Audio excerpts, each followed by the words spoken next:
Who has that high top in 2023? Bro. Spiky, you're not, bro. He forgot what color he is, bro. You're supposed to have a low fade that helps you with the transition of the air. Yeah. The guy's a joker. Bro, he's 6'3", getting chipped. Maguire is holding up Manchester United, sticking them up for ransom. I don't know who it is, but you hear one of them on the VAR, on the audio, and he goes, I can't do anything about it now. You can.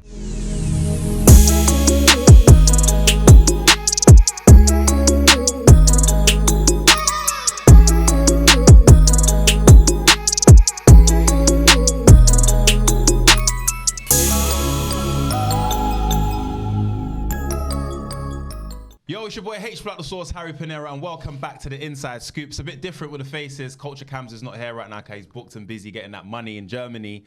So I had to draft in some good friends of mine. To my left, I've got Avellino the first, never the second. We've got Joel Bayer, and we've got Chelsea fan Joey Knight. Now, guys, you're going to feel like this is going to be a little one-sided today because this is me letting everything off my chest that I feel about my club.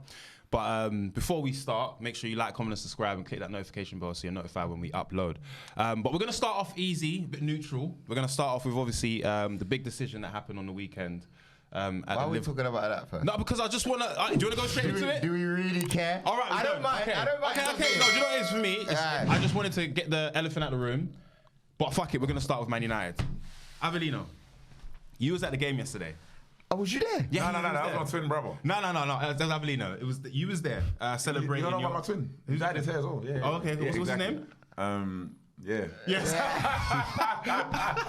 But you was at the game, yeah? You asked me to come with you to the game because you was like, yeah, obviously wanted to celebrate Independent Music Award, which round of applause for that.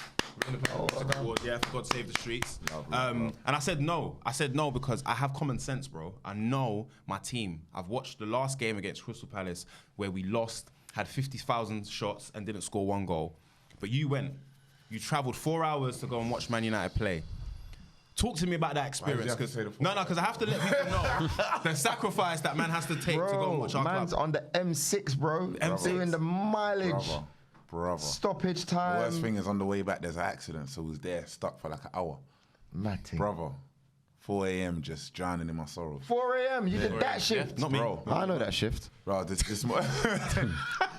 morning I was saying to bro on the phone, I was like, I don't drink alcohol. There's a bottle of alcohol in my gaff. I looked at it and I'm like, if only. Yeah. Like, bro, honestly, bro, it's that, like, you know what?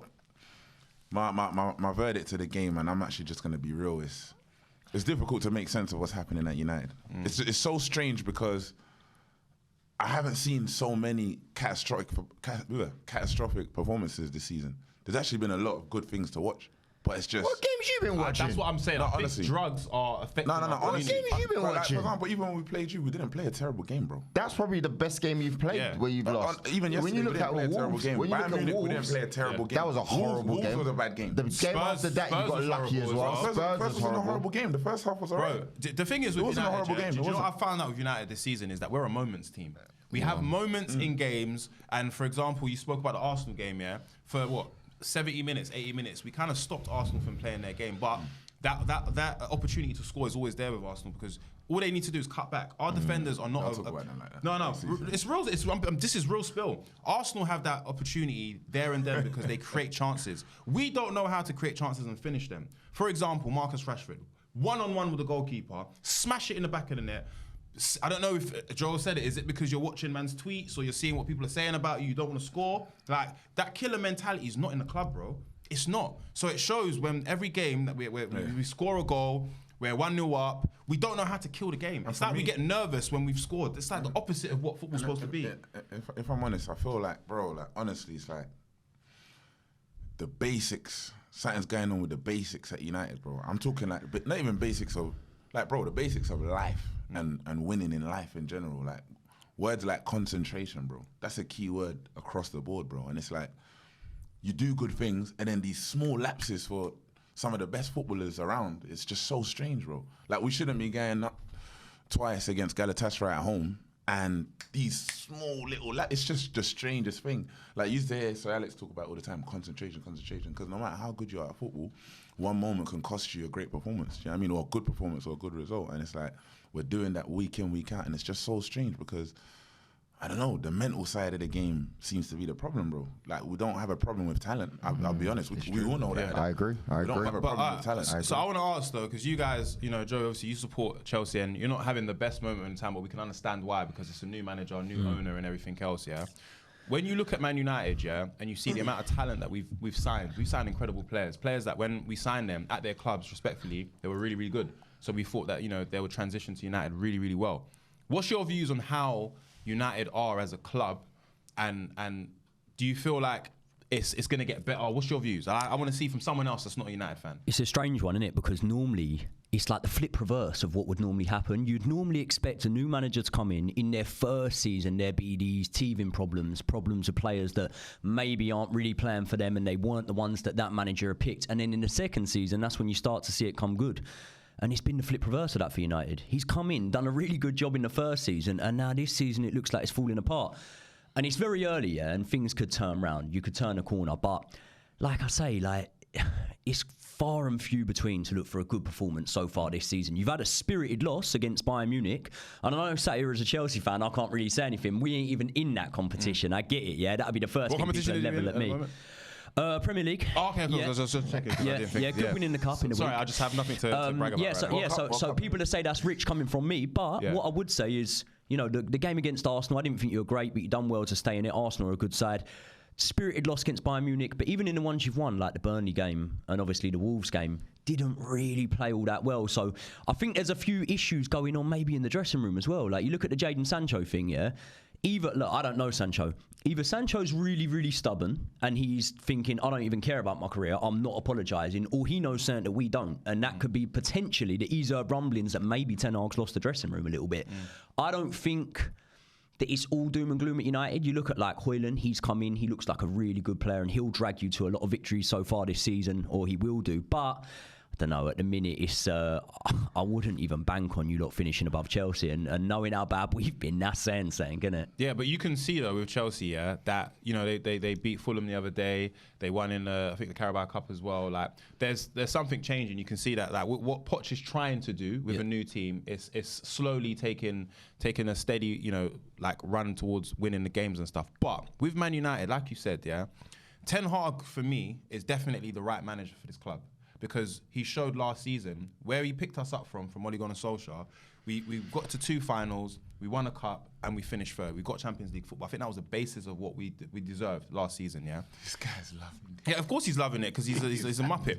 But my point is, yeah, the fact that, yeah, I blame the players now. Because it's like, we saw in games that we're actually playing well.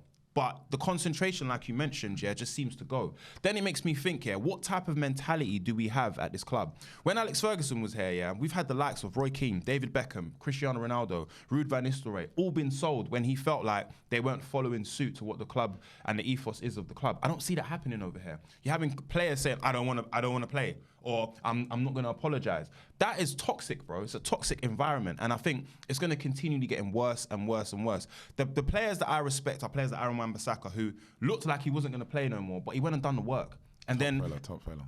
And then it showed that he got picked and he started playing really well. We have a shit mentality in the club. That's why we keep losing games, and that's why we're not going to get better. So you can blame Ten Hag all you want, you can blame everything, but the players have to actually take some sort of, like, look what we did yesterday, bro. Dalot getting bullied. You're a big man getting bullied by Zaha.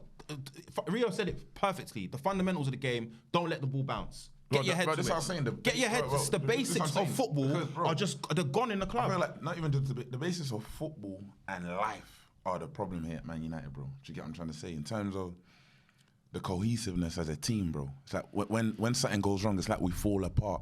It's like subconsciously you're seeing the players blaming each other. Lindelof's head's down after making an error.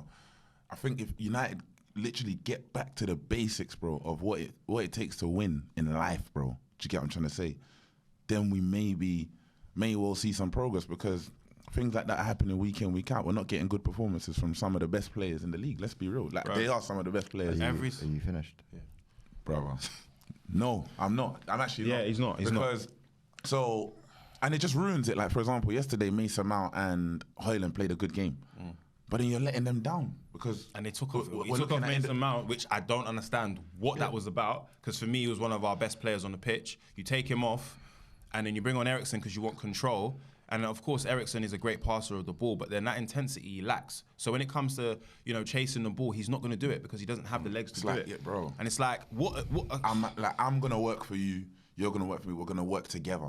That's just life, not even football. United need to just be on the same page, bro. All the players, I feel sorry for him, bro, if I'm honest. I feel a bit sorry for him because you're not just managing, talented footballers. You're managing, man that are on 200, 300, 400K a week, bro. You know what I mean?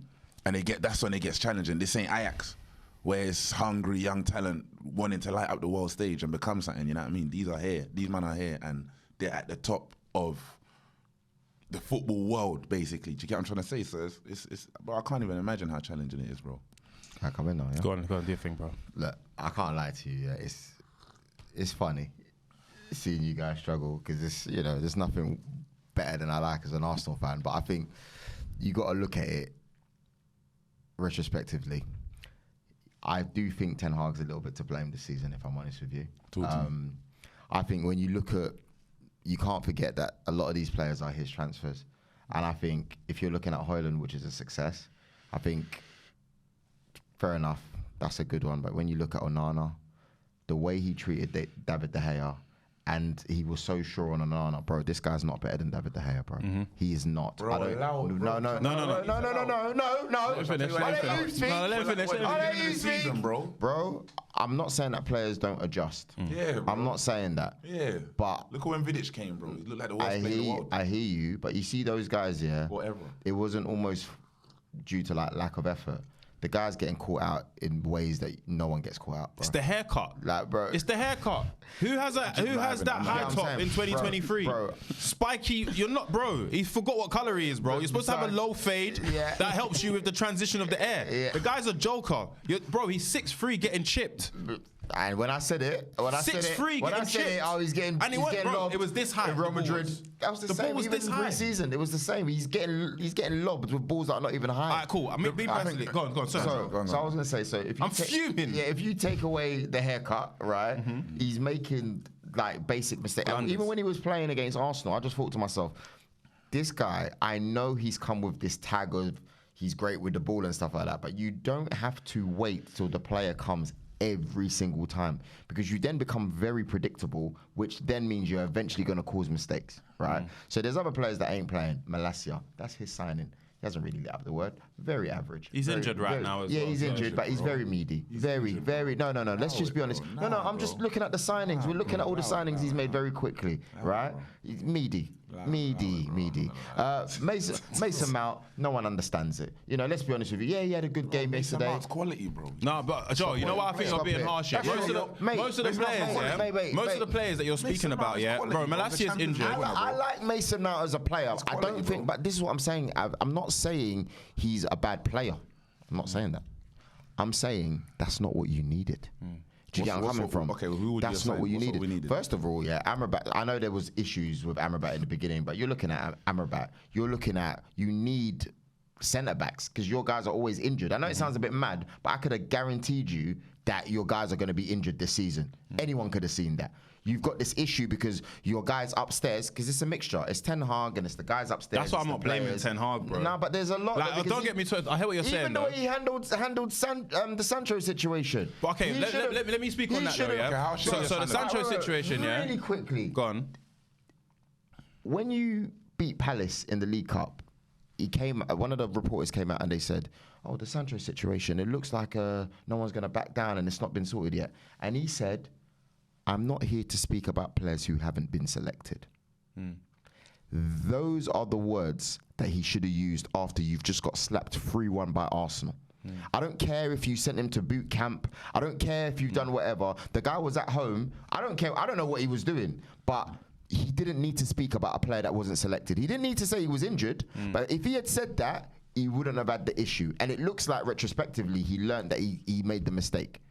And now you're losing games. You're probably losing the dressing room, and on top of that, you've got an asset that's just sitting around, bumming around at home, getting caught playing games or whatever people were saying online. Yeah, FC24 playing it online. But I think it's a mixture because you are right. Like as a manager, you do have to take a lot of responsibility because you are in charge of the club in that respect. And if a player isn't playing and it's because of you've had a tiff with him or whatever it is. But I feel like he's given Sancho opportunities. The fact that he said, you know what, your head's not in the game right now, so you know what you do? You go away for a bit. You go get your head right and you come back and play. And he's come back and he hasn't played in the way in which. So for me, the chances that he's given Sancho is there. It's there to see. Does that mean that you out your play? Would Fergie, but the thing is, though, when you put a statement out, when a player puts a statement out, we're in an era where players put statements out now. Back then, there wasn't no statements coming out of it. You'd have to interview a player to find out exactly what's happening.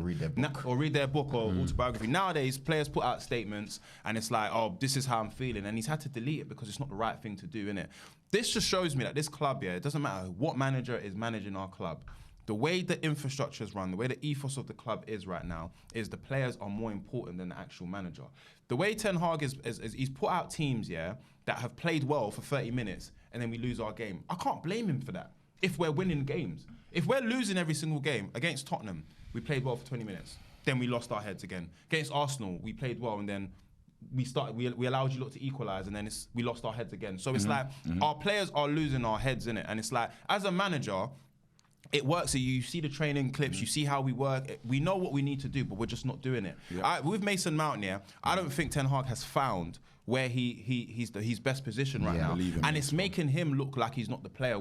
I think Mason Mount's a great player, and I think under a good system, Mason Mount can do the best. And I think yesterday he played really well. He played well against in the Palace game in the Carabao Cup as well. So my views isn't that he's a bad player. Then when we speak about the other signings, Onana has had a horrible start, so I can judge him based on that. Who else has he signed? Anthony. Anthony's had issues off the field as well. Even Anthony, he's not been Anthony good for me personally since he signed. Anthony Best game he had was against Arsenal. Anthony for me is opposite of what a winger is. I think he's opposite of what a winger is. Being able to do the fundamentals of the game is to go to the byline, whip it in on your right foot, cut in. Like, look at what I always use Saka as a reference because Saka, he doesn't always go to the byline, but he'll get the ball and then he'll turn. So he shows straight away, I'm going to pass into a player, receive the ball back. Like, there's a way in which they play in which, like, you can actually respect it. But right now, I feel like with United, the individuals and the fact that the manager, we speak about the backing that we haven't had, certain players we've had to have on loan, like Amrabat's on loan. Like, and he's playing left back. So the whole club, it's just a whole absolute mess. And it's like, some players need to take their finger out. But it's you're playing for Weghorst. Just what I'm trying to say. Ronaldo. You're signing Weghorst. Lastly, I'll say is, these players that are playing for Man United right now are ruining the legacy of this club. Week in, week out, we're creating new records that haven't been around since the 80s. Man's dad was just allowed to come into this country when these records were made. And it's like, right now, I just don't see it getting any better. Every game is like a cup final for us, and every game is under scrutiny. So much so, bro, we lost yesterday, and nobody gives a fuck that Arsenal lost either. That shows you that our problems are bigger than Arsenal, because you know what? That Arsenal game's a blip. Against Man City, you're going to see them play really well. Either they win or lose, you know they're going to try. And that's something that you can't actually guarantee with this club. And it's a joke. So you're going to tell me, because you guys are not, you're saying, Ten Hag. You're telling me that signings that Weghorst and what he was doing and that, bro, he's got responsibility to take. Okay, cool. But who do you get on loan? I can't tell you I got a name. Yeah. But you're still Man United. And that badge means something. Does it? And there are to these players, does it? No, because to a player like Weghorst, it did. Let me add, so in terms of Weghorst, from what we know, United didn't have any money to spend and they just needed a body. You know what I mean? And if we look at how the season panned out, it didn't go wrong. You know what I mean? Is he a good player? Probably, definitely not. Let's be real. Definitely not. But it didn't go wrong. It didn't go wrong because, bro, is he a top player? No. The point I'm making, let me make the point. The point I'm making, we got into the Champions League, we won a cup, keep it moving. It didn't go wrong. What is the job of a striker? Listen. Okay, my point is just, there was no one there, we have to get a body in.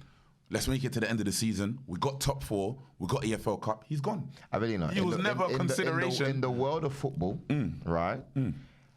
As much as there's not the same amount of attacking options as there was in the days of... No, but we didn't have any money. We can't sign anyone. We couldn't sign anyone. I know for a fact, that someone who can get goals in would have been... Okay, who? I'm telling you. No one was available. I don't know. Nobody was available. I'm telling you. It doesn't make sense. You're just talking. I could have told you he's not the answer. My guy, it's not the answer. What we was looking for And what we couldn't had, get, we couldn't. We don't have no money, bro. Harry so we Kane, can get him on loan, bro. Rasmus Højlund wasn't leaving. I'm talking a lower level, by the way. Bro. I'm not even talking the highest level. Listen to my point, though. We need a body. We need to get to the end of the season. We need to get back in the Champions League and give it and go into one of the cups. We get a cup, we get in the Champions League. Job done, he's gone. There's no one else we could get, bro. You're saying this and that, but you're not saying who. There's no one, bro. I can say the same thing about Jesus, bro. You signed him for you to try and win the league, and you didn't win it. Is that a failure? He was injured. He was injured. Okay, but he still played enough games. But we didn't. No one's here saying Weghorst is not a great player. Okay, but still, that's my point, though. That's my point. Your striking options, you had options. We didn't.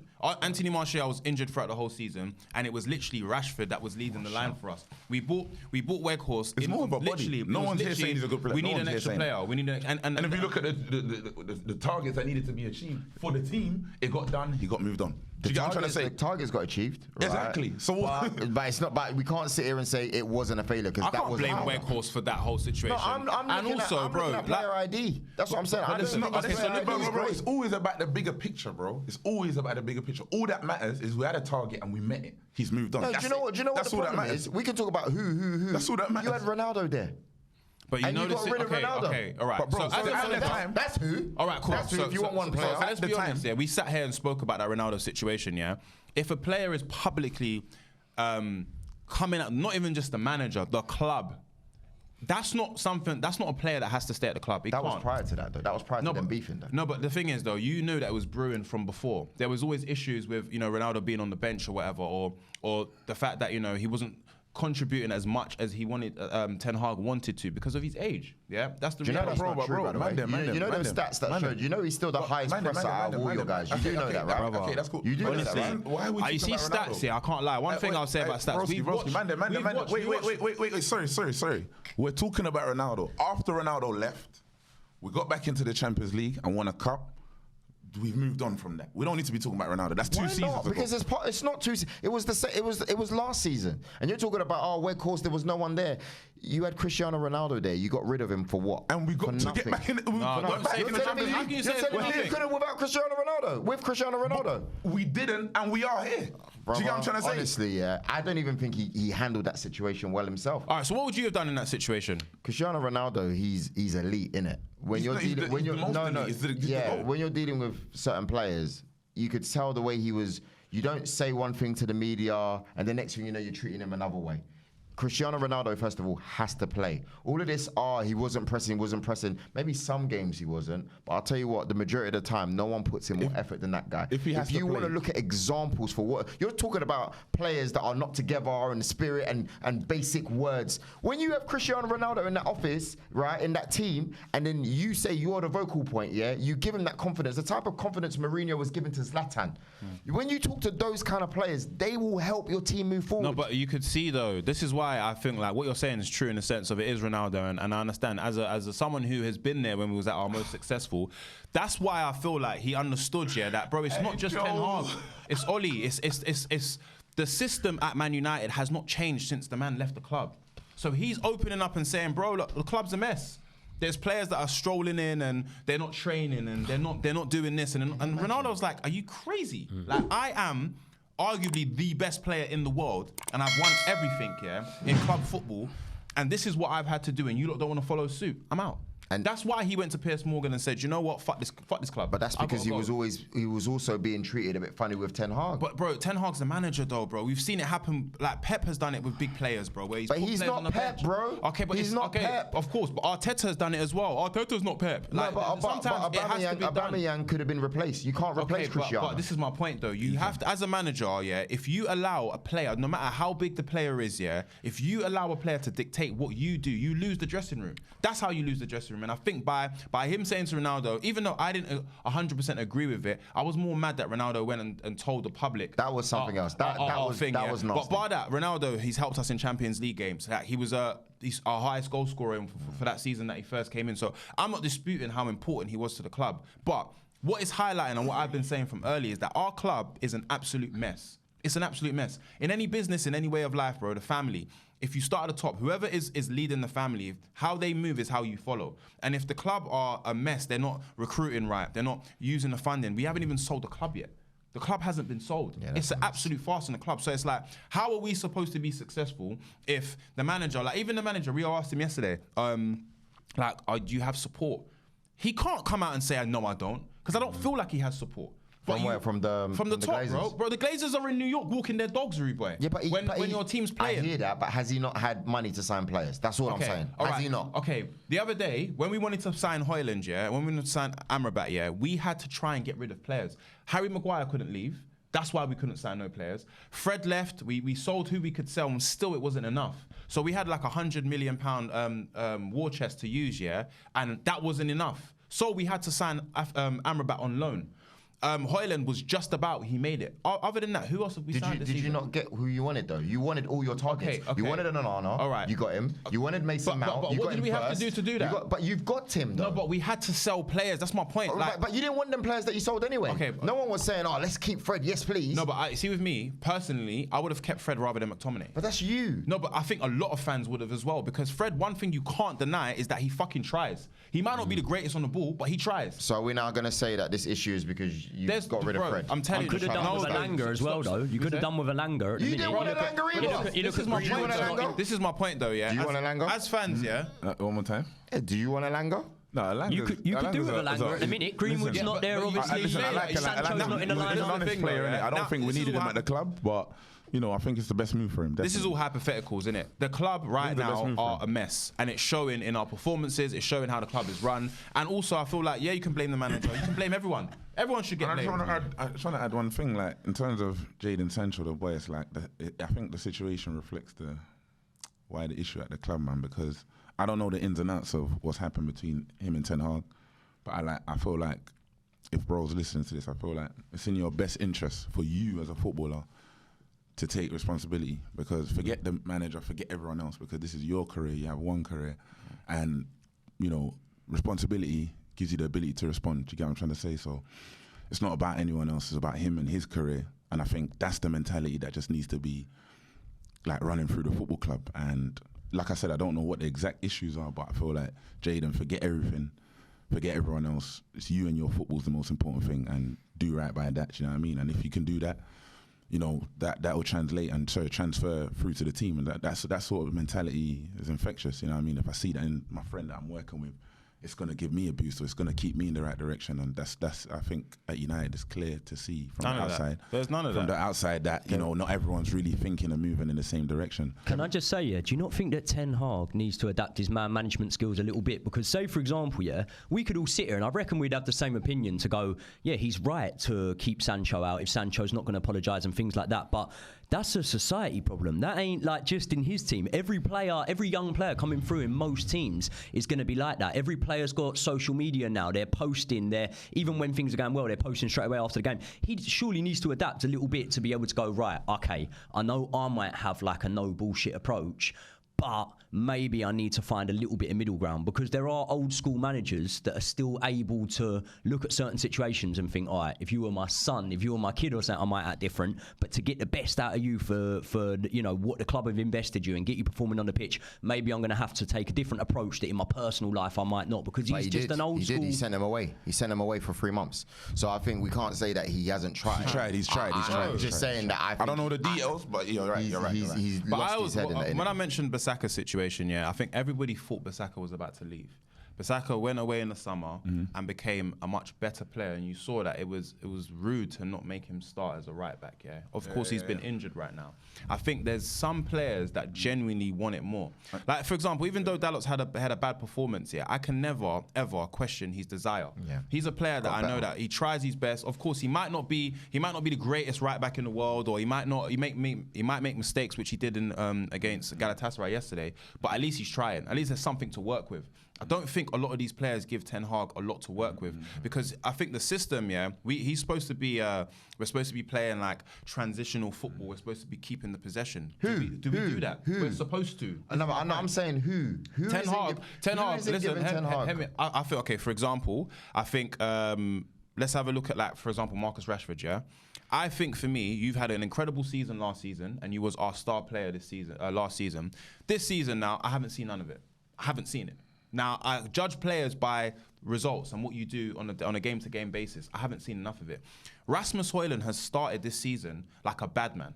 He's shown, like, he's carried us in the Champions League. He got his goal against Bayern. Yesterday, he could have got a hat-trick if he stayed on side. Like, Still get match fit as well. Do you know what I'm trying to say? Still trying. Like, do you know what I'm trying to say? You see Amrabat, yeah? Amrabat's another player. Bro, he's playing at left-back. You're a centre. You're a defensive midfield player. You're playing at left-back. Casemiro is trying. So much so, bro, if not for his challenge against Icardi, Took one for the team. That would have been another goal. Took one for the team. He took one for the team. Sad. Took one But for it's the team. individuals. And I look at other teams, I'm like, there is 11 players Mason Mount singing. as well.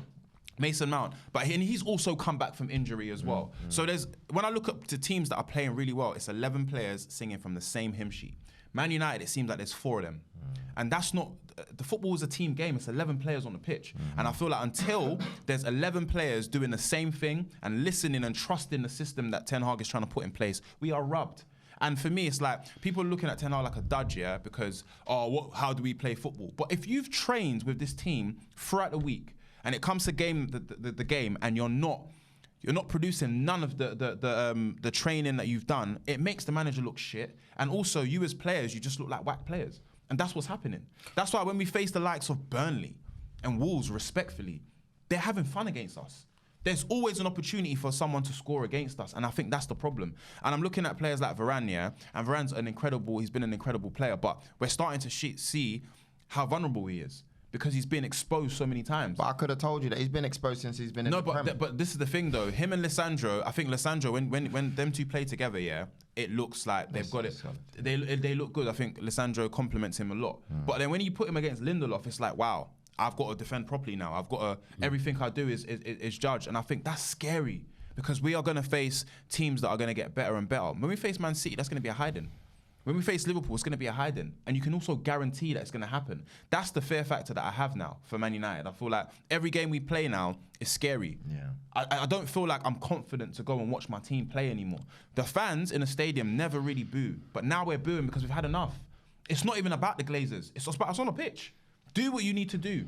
Like, do what you need to do. I always use Arsenal as a point of reference, yeah, because Arsenal were a bit bad for a few years, like 10 years now. They were like finding their feet. But the minute they found their manager, they trusted their manager. The fans backed the manager.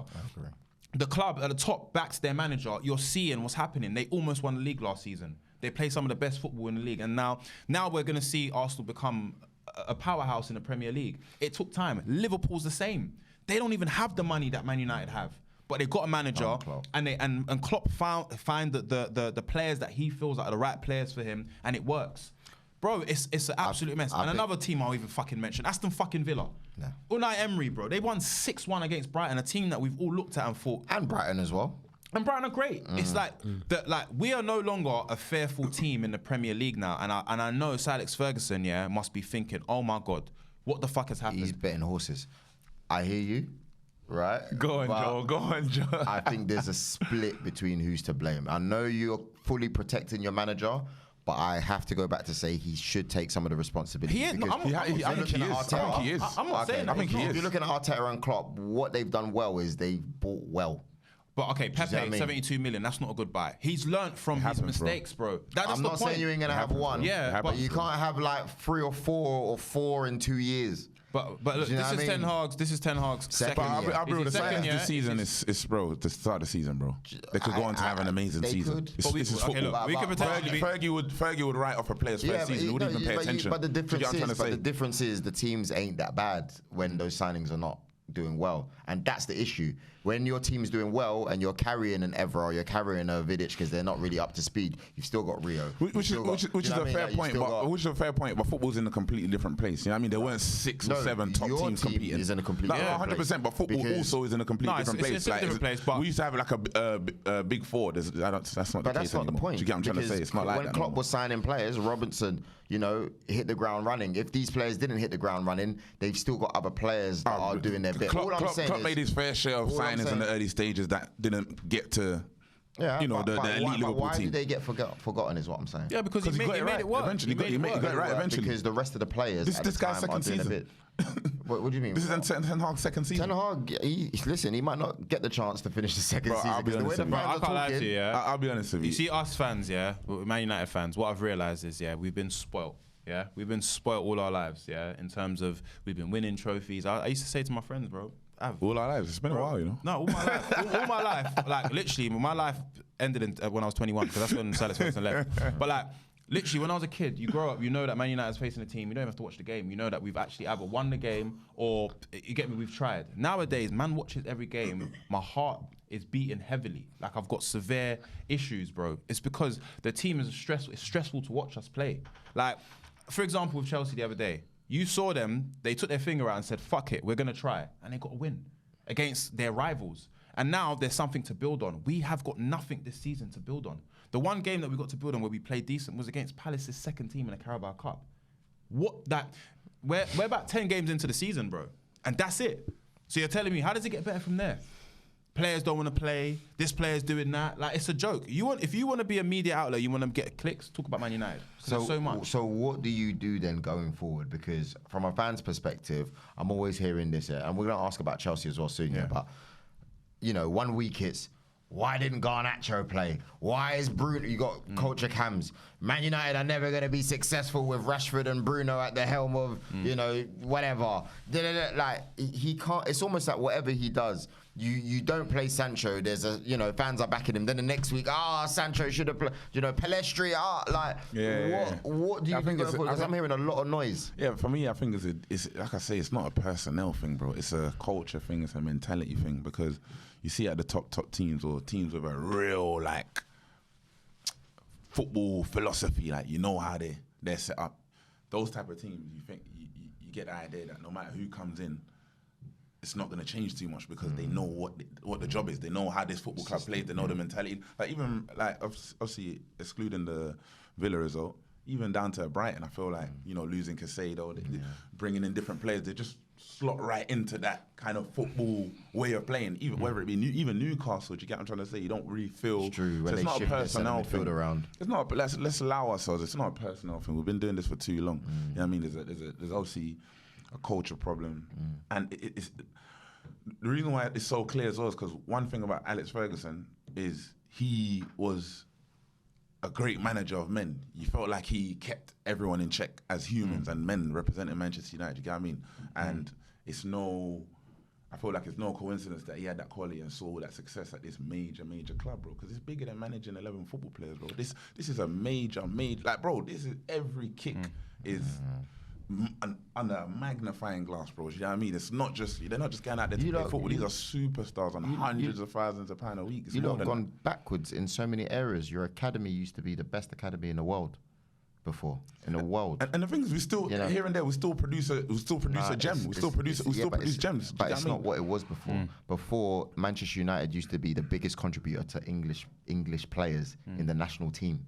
You know, like you guys, you knew if you broke into the first team, we've got Anton Ferdinand here, Kieran Richardson. Soon as he's playing for Man United, boom, England. Do you know what I mean? If he's not playing for England, right, he's not even good enough to play for United. It was the reverse. Do you know what I'm saying? Like, you've got all these kind of players.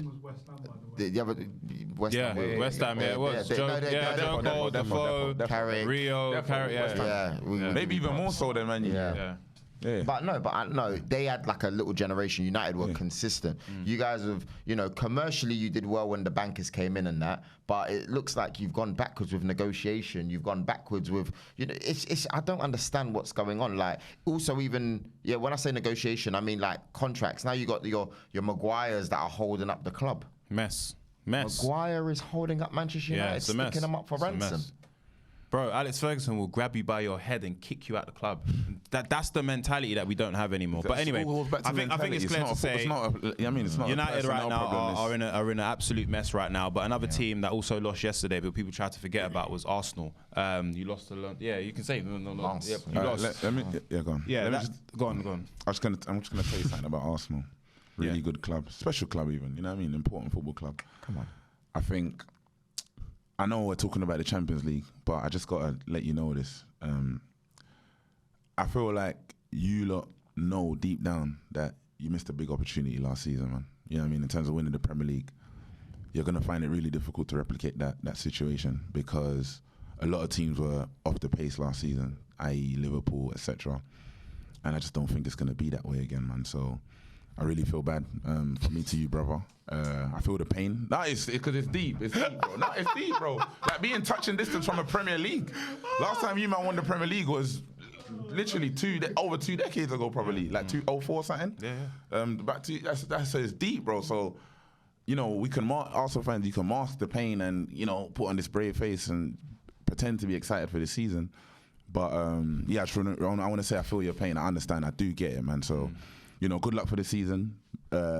I don't think people are gonna want to play you in the Champions League because you're a good team. Same goes for the Premier League. You're a really good team, really great club. But I just really want to send my condolences. You can't be rabbit me. This ain't 8 Mile, bro. You can't. That's it. Be rabbit me. You can't do all of that. But talk to me about yesterday, man.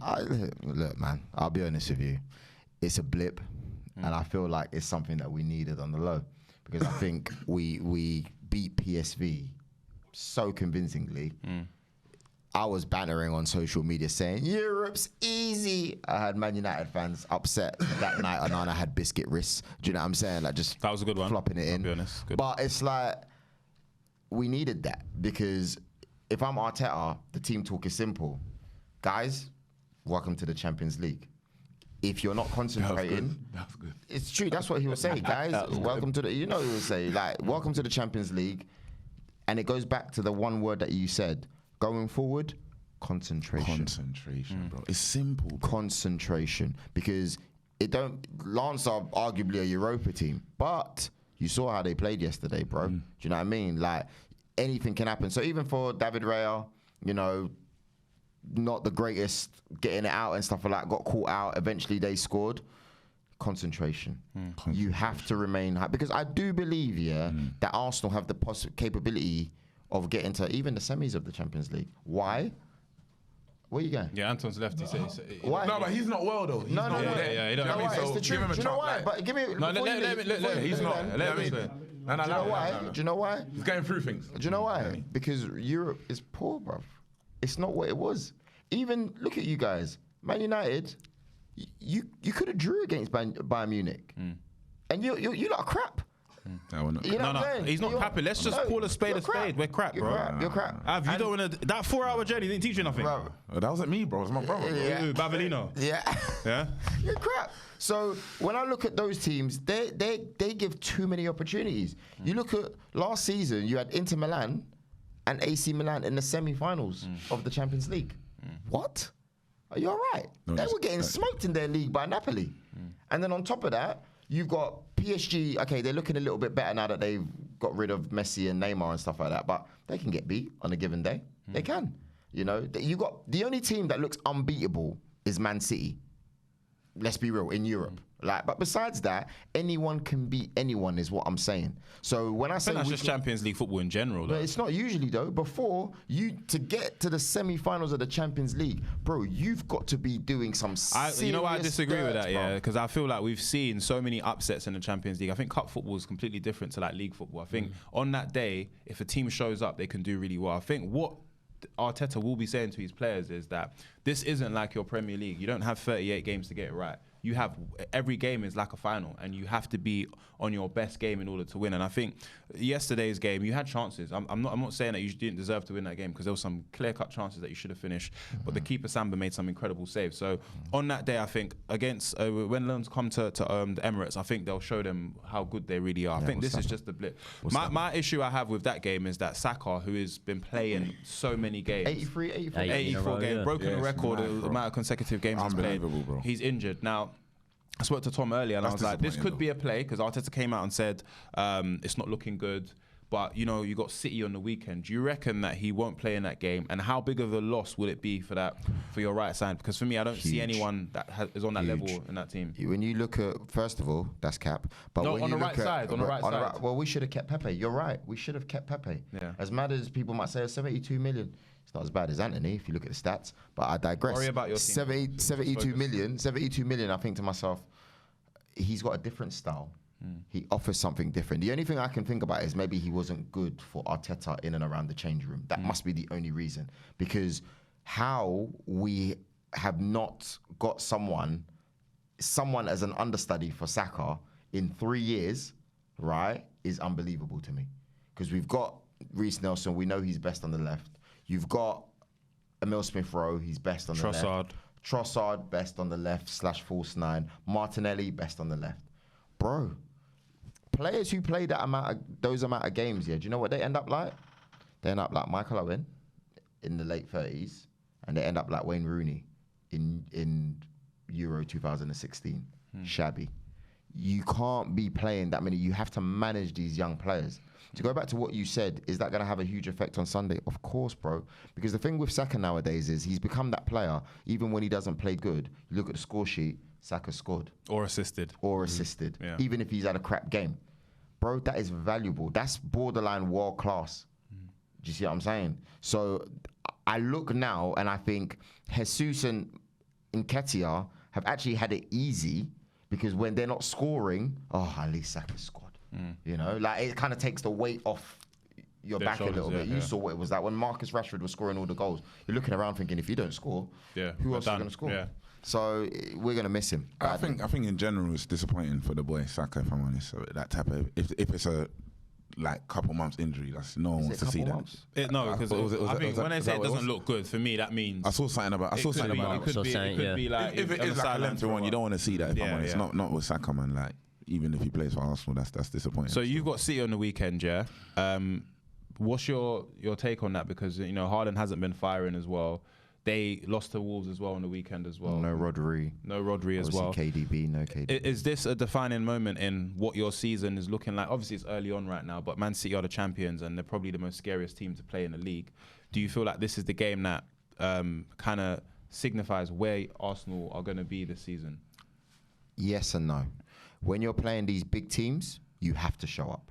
When you're looking at the times where United were winning leagues, when Liverpool were close / winning leagues, winning the league, when they're playing City, you could see Liverpool beating City. Do you see what I'm saying? Like when their man turned you lot over, was it the 6-1 or whatever? It was like, was it 6-1? Yeah. Anyway, that was a season you lost it. You lost it on goal difference, innit? Like so, those games, at the end of the season, they matter. But the problem is, at the same time, you could beat City tomorrow and go, yeah, we beat City. That man kick in January, bro. Yeah. Do you know what I mean? Like, so you could do all that, and then they go a 17 yet as well. Mate, they could go a 17-game unbeaten run. So then it means nothing. So that's why I say yes or no. I wouldn't be taking no confidence off the fact they lost to Wolves. If anything, I'd be more scared because they lost to Wolves. You know what I mean? Because if you think, what would the bookies' odds have given Wolves on winning that match? Whatever it is, times it by about 1,000 for the bookies' odds on giving them having back-to-back losses. They ain't going back-to-back losses. 100%. I'm not saying it could be Arsenal, it could be anyone. It's going to be very, very tricky to come and beat City in a game where Pep's going to be telling them, look, you boys have underperformed. You've let me down a little bit in the last match. Make sure you're turning up in this one. So and with their injuries, like even with Saka, we just got to deal with them, man. Like City, I don't think like De Bruyne being out over the years has ever been a problem with them. You know what I mean? You just got to deal with it. When stepped up recently. When you're the top team, when you're a top team, you just got to deal with it. I think Rodri not being there is a problem. Massive. I think that's the biggest player, biggest loss. I know Kevin De Bruyne hasn't been injured, but they've still been winning. But Rodri, for me, goals and just having that structure in midfield, I think. Calvin Phillips ain't saying nothing. You know how Arteta's fallen on his sword a little bit with like dropping Ramsdale. Havertz surely deserves to be dropped more than Ramsdale deserves to be dropped. When you look at other players you could potentially have there, Havertz just looks like he does not believe in anything, including himself. Like, he looks like his spirit is. I don't think the sort of player he is suits more than football. I think he's the second striker, the Bergkamp style. Not comparing him to him, but. No one really plays to that no more. Maybe a Newcastle at times, but you know what I mean? The truth is, less charisma. We watch football, innit? We know even from Leverkusen, it's a talented footballer. But bro, the guy looks like he just has no soul. The shadow of the player, nothing. Like he doesn't believe. See, when he scored the other day, though, it was good to see that the player around him. He looked like he was gonna vomit. It looked like it's a bit like. Do you get what I mean? Done that, it's a bit like it's kind of like they know. Yeah, bro, it's a bit like where are you? It's like bigging up your power. He didn't even have to celebrate. Because I don't think he believed it. But even the chances that he had last night, like he was very tame efforts. It's like he's lost the power in his foot to shoot. But I think Arteta, he's made that signing.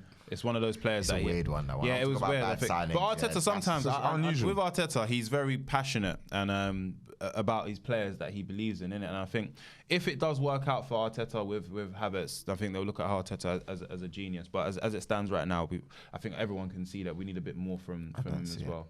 But moving on to other teams, Chelsea finally got their win that they've been waiting for. Domino's Pizza was violating them, leaving good buses outside Craven Cottage saying that they haven't scored and stuff. But Modric finally got a goal. It's been 9 months, and Broja also got a goal, which was obviously very it was a deflection, but It's a a goal. fluke, yeah.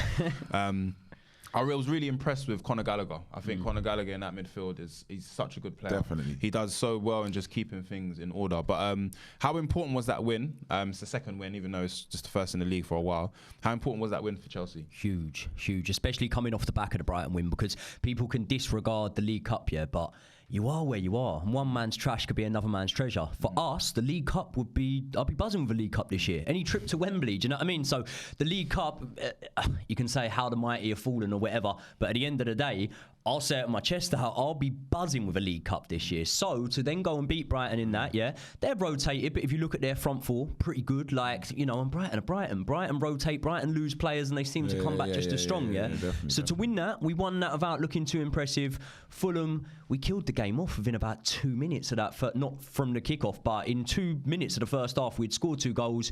We looked a lot better. I think with Pochettino, I don't want to get ahead of myself in terms of how quickly this side is going to turn into a full-on Pochettino side. We're seeing good things, but there's obviously going to be a season of transition. Like you said it to me at the start of the season, and I thought, nah, he doesn't realise how good we're going to be. I don't think it is going to be that. I think that our objective, or what we're looking at, if we're looking at tables within the table, we're not looking at maybe Liverpool, Arsenal, and Man City. We're more looking at Man United, Brighton, Villa, these sort of teams to be in and around. Nah.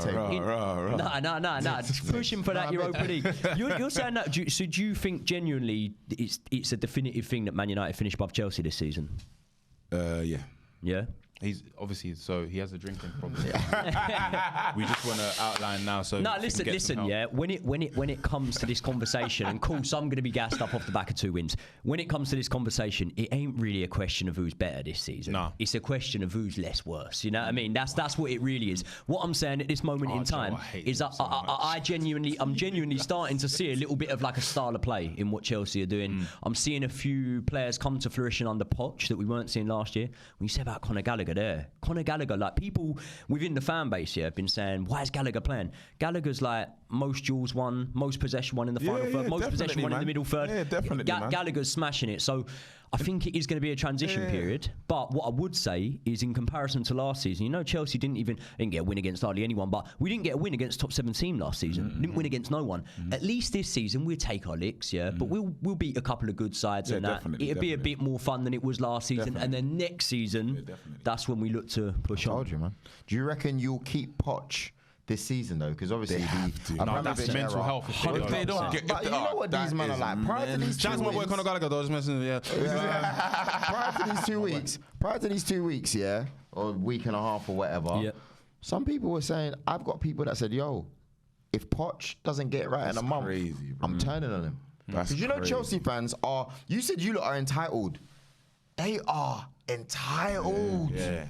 Not just for trophies, but the way they've got a sort of approach to like the way the managers kind of set up is that kind of a bit more on the Real Madrid model a little bit. You know what I mean? In the sense where you could finish second, you're out. You can maybe even win the FA Cup, you're out. Do you get what I mean? That's all well and good when Abramovich is your That's exactly. That's not your now. thing. You lot Not get now. more Real And do you know Madrid what? When we say about Chelsea fans not giving him time and stuff like that, I'm in the stadium a lot. I try and go on what I actually get inside Stamford Bridge, mate. When Potter, like towards the end, there weren't even people really inside the stadium calling for Potter to go. So I get that there will be people going, it's Poch's fault. I get it in my comments and stuff, but they're not match-going fans. Do you know what I mean? And I'm not digging people out that aren't, but when they're not match-going fans, I'm just saying, look, we'll have the patience with him. Not because Poch is loved so much, but if they were to sack him during this season, we turn on the board. Because otherwise, what's the solution? Because say you're a big manager out there, you're not going to want to come to Chelsea. One, you're not going to want to come to us because where we are in the league. Two, you're not going to want to come to us because of the instability in your role, expected to hit the ground running with a group of players that don't know each other. So I just think you've got to give it time. And it's tragic to say, because I was hoping for a top 4 push, and I'm not completely writing it off. But what I would say is, if we finish like 8th, 7th, 8th, or whatever, and I can see some good things, and here and there we beat a good team, because let's not forget, Klopp finished 8th in his first season. Arteta had 2 in 8th, and now he's looking to coming good. Pep Guardiola didn't even win the league in his first season. No one heard that, bro.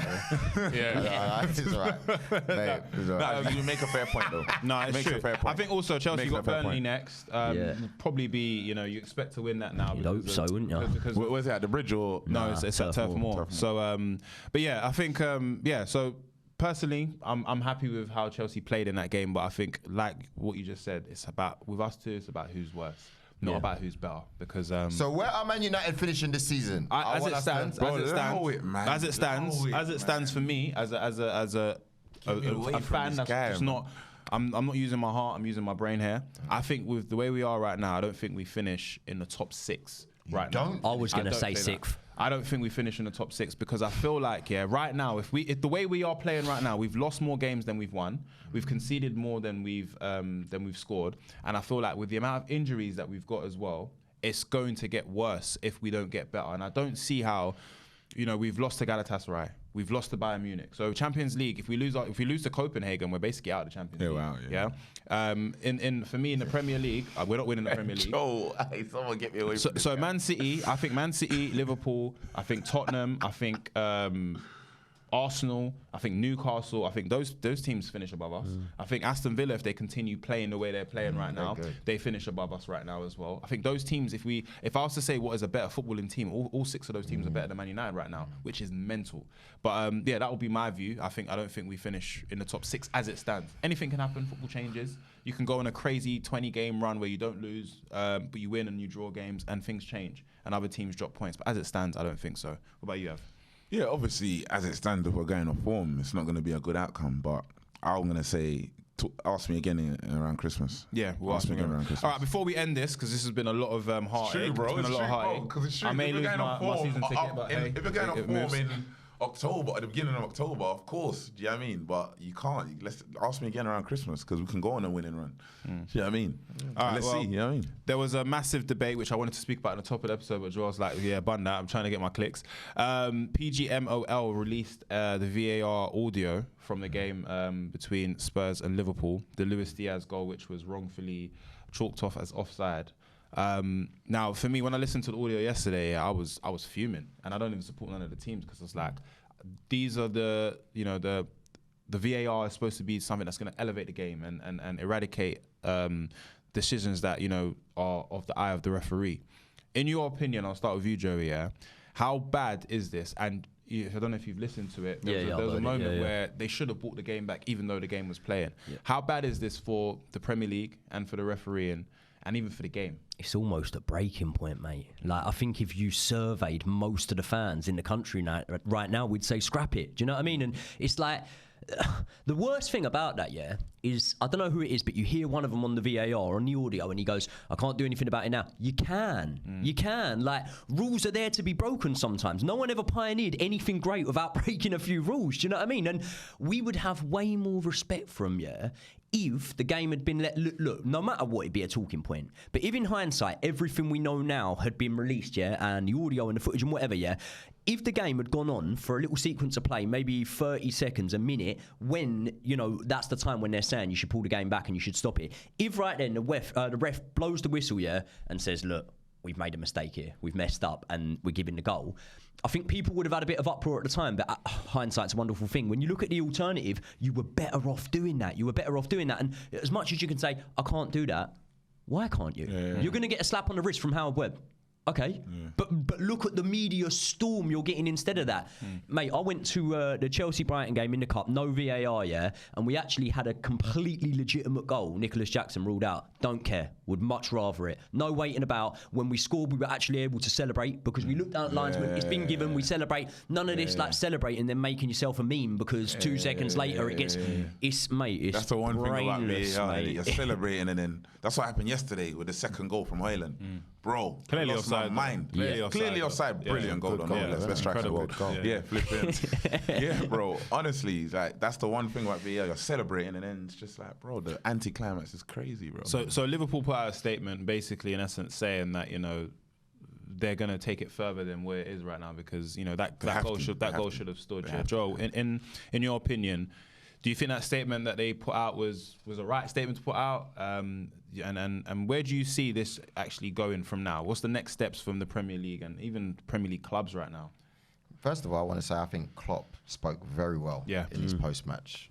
I thought like he was clever because he was kind of like he said what he needed to say, but he wasn't disrespectful. I had the popcorn ready. I thought it's going to be fuming. You're fucking fuming. You're mashing with the Viking, Stevens. I thought he was going to come out and, get onto them, but he spoke really well. And I feel like, in a way, Liverpool, they've got a voice anyway. Do you know where I'm coming from? They're like their own island. You know what I mean? Like, what? So I think the way they're going about this is very professional and very impactful.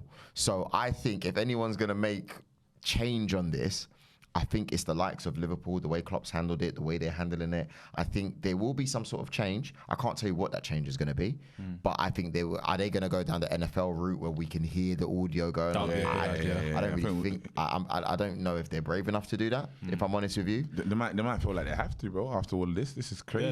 This is unbelievable. I would love for them to. This is pretty much unbelievable. I would love for them to. And I was a bit skeptical when they said they were going to release the audio because I thought.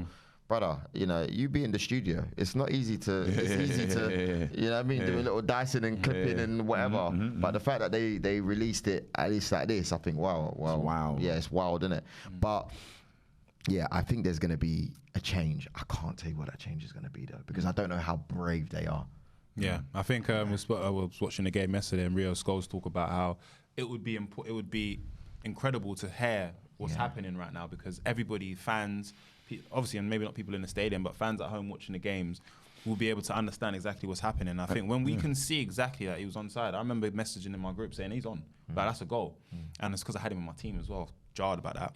But the point is that this is supposed to be the change of football. We're in the next era of football. Football's changed completely, and these issues are still happening with the technology. And I just think it shows that it's a lot of howlers right now, and I don't even want to blame the referee because it's like you can't hear. Apparently, you couldn't hear, but at one stage though, there was a time where he goes, "It's a goal. It's a goal." And I think there you're supposed to blow the referee. You're supposed to blow the whistle because you can then be the person that implements change. Because if the referee goes, "I'm sorry, I'm cutting," no one can stop that.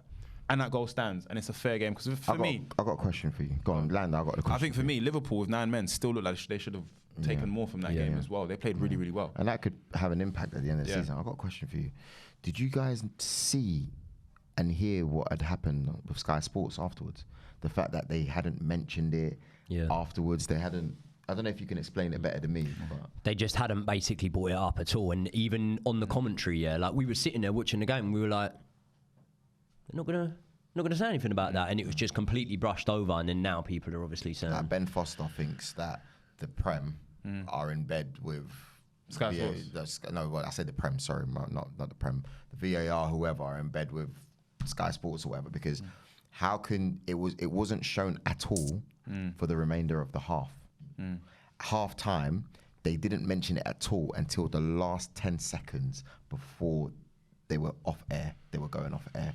That's disgusting, for me. And that's the biggest decision that we've seen and I think, months. you know what, that I think that says a lot. Obviously, we don't know the politics behind it, but as football fans, I think you're robbing us of, this is what, broadcasting is supposed to be about. This is what the coverage and commentary is supposed to be about.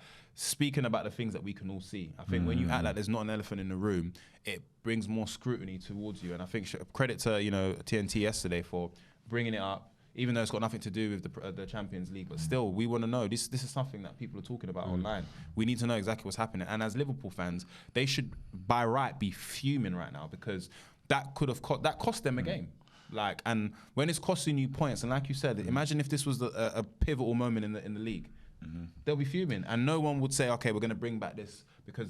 I think for me, that's the scary part of it. So I'm just thinking about how it would work if we fans are able to hear the audio. How does it work in NFL? Is it fans in the stadium can hear the audio? No, as it's happening? it's fans at home now. Because I remember when I was at Super Bowl, we can't hear what they're saying. But Fans at home. Can hear it as well. And then the people like who are, I guess, people that are behind the scenes can hear it as well. And I think it's just important because you can't hear what's happening on the pitch. But if you can hear a referee's decision, they do it in basketball as well in the NBA. Like if a referee makes a decision, you can hear what the decision is being made. And I think we're in a new era now. We need to adopt and learn from other sports and how they're doing things because it works really well. When a decision is made, it's made correctly, innit? I do, because it put more pressure on the referees to actually not make mistakes. And if Liverpool do finish 1 point off of the title or whatever, this is gonna what happens? Like, do you remember, is it Tevez scored against Sheffield United and they got relegated and then there was a whole court case over it and people got sued and whatnot and there was a lot of money involved in that. Mate, that's about a team going down. Imagine a team winning the title or whatever. If there's like a point in it. And madness. But anyway, guys, thank you. This is a different Inside Scoop episode. This was more heartfelt. Culture Cams, I hope you're proud of me because I said I'm going to let the clip go. But anyway, I want to thank you so much, Avelino, for coming through, Joel Bayer, and of course Joey. And if you want to see more Inside Scoop, you know what to do. Like, comment, and subscribe. Their socials will be over there if you want to follow them. I'm going into hiding. Going to Qatar to go speak to the Altanis. We need to get this deal sorted. I'm Harry Pinero. Peace up, A-Sound down. Inside Scoop, baby.